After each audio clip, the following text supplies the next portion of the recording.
GVWR, Payload, all these things can be confusing. We're taking a look at the Ford Super Duty, and we're gonna just give you a little bit of better understanding for this. My name's Jason Gillette. I do tech tutorials and all things automotive, and today I have this F350 in front of me. So this is a really cool spec truck. It's got the diesel engine, it has the long box configuration and the crew cab. It's also somewhat of a more entry-level truck in the XLT, not the most basic, but also it's not a platinum. The first thing I want to tell you is on your door sticker or on your window sticker, that is where you're going to find that GVWR rating. And we're actually going to walk around this truck so we can take a look at the window sticker. Now, when we say that term GVWR, gross vehicle weight rating, what we're talking about is the complete weight of the truck, including payload, occupants, fuel, everything else. So this is the door stick or the window sticker. I'm gonna zoom in here so you can try and see it. You guys probably see my camera reflection a little bit, but when we zoom in, you can see right there, it says 12,400 pound GVWR package. So again, with all the equipment that Ford has given you, plus the available payload, fuel, occupants, which they base off of a general calculation, and any other stuff you have inside, that's your max rating. So that doesn't mean you can put 12,400 pounds in the box. Let's just say, for simple math, that this truck, including the driver and the fuel, weighs about 9,000 pounds.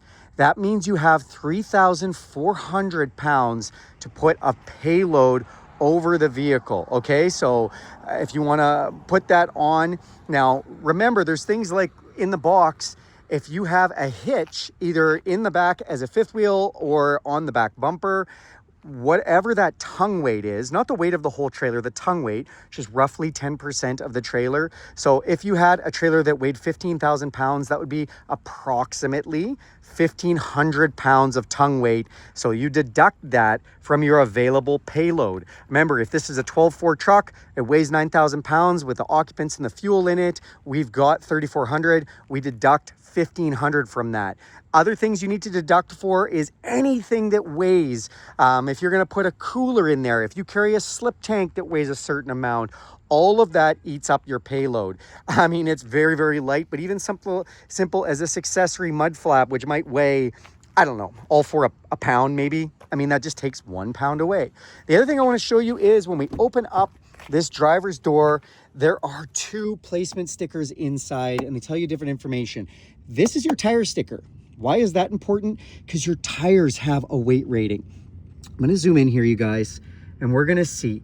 So your tires should not exceed a total payload of 4,346 pounds. So now you know the payload on the tires, okay? So that says the weight of the occupants and cargo. So remember, we said this has, if the truck weighed 9,000 pounds, we're using rough numbers, you had 3,600 of payload. So it actually exceeds that amount, which is nice.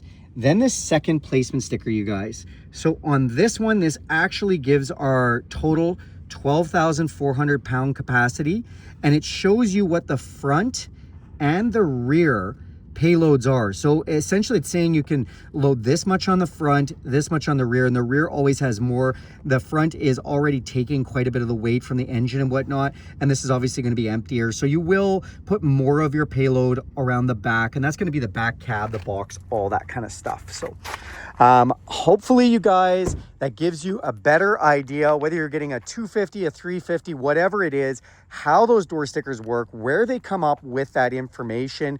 Remember, when you're adding equipment from factory, it all takes away from your payload. You want those running boards added? Nice touch. I don't discourage you from getting them, but they weigh something. If we didn't have running boards on this, it would allow for maybe another 100 pounds of payload. So if you're trying to get max payload, the less options, the better. Of course, we all want modern conveniences and certain things. So there you go.